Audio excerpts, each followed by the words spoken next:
Paravada MRO కార్యాలయం వద్ద రసభసగా Ramky land pooling ప్రజాభిప్రాయ సేకరణ. విశాఖపట్నం జిల్లా పరవాడ మండలంలోని రాంకీ లాండ్ పూలింగ్ ప్రజాభిప్రాయ సేకరణ మంగళవారం ఉదయం నుంచి ప్రారంభమైంది.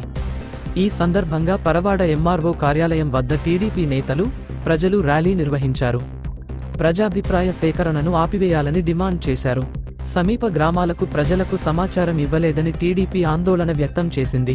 రాంకీ లాండ్ పూలింగ్ వల్ల ప్రజలకు ఎలాంటి నష్టం కలుగుతుందో తెలియజేయలేదని ఆరోపించింది.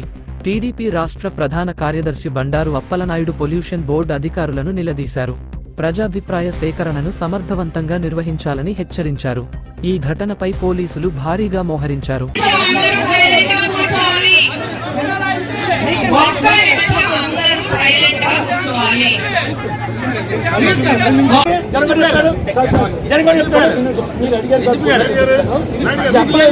పంచాయతీ కూడా సాధించాను అమ్మారు నటించాను ఆన్సర్ చెప్పాలండి. ఇన్ఫార్మ్ చేయాలి కదా, స్థానం చెప్పలేదు, ఆడవాడు చెప్పేసి మిగతా గ్రామం లగ్గిలిపాలు చెప్పుకోండి. మీటింగ్ పెట్టింది అందుకోసం ఇన్ఫార్మ్ చేయాలి కదా సార్, ఇన్ఫర్మేషన్ ఉండాలి కదా.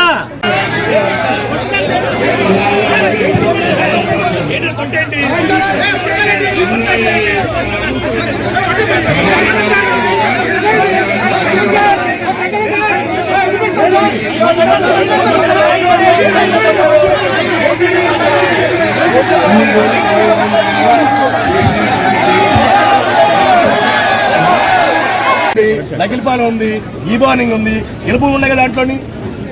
వీళ్ళు ల్యాండ్ వస్తే కదా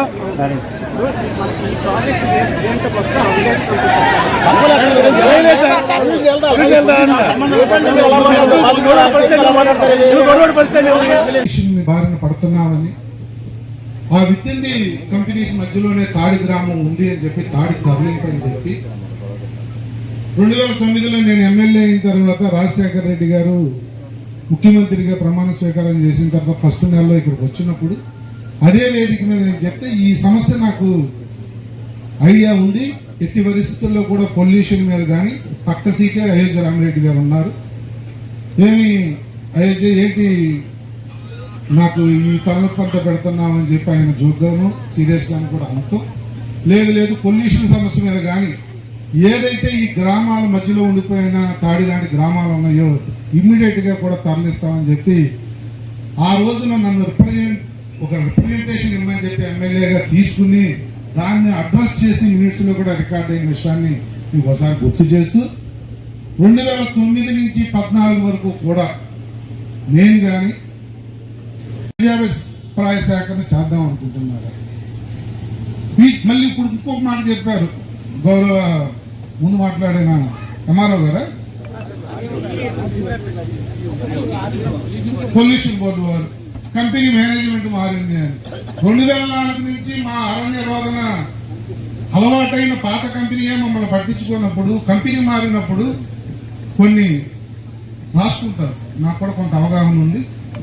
ఏ సమస్యలు అయితే అడ్రస్ చేయాలో అవే మెన్షన్ చేస్తారు. ఆ తర్వాత వచ్చిన కొత్త ఓనరు మీ తాలూకా ఏ విషయాలు కూడా నేను కొనుక్కున్నప్పుడు ఇది మెన్షన్ చేయబడలేదు కాబట్టి నాకు సంబంధం లేదు అంటాడు. ముందు ఈ బాధలన్నీ మనం పడ్డ ఈ కంపెనీ లాభాలు గడించి వీళ్ళు బయటికి వెళ్ళిపోయి కొత్త ఆయన వచ్చినప్పుడు కొత్త ఆయన ఎంత రెస్పాన్సిబిలిటీ ఫీల్ అవుతాడో ఒక్కసారి ఆలోచించండి.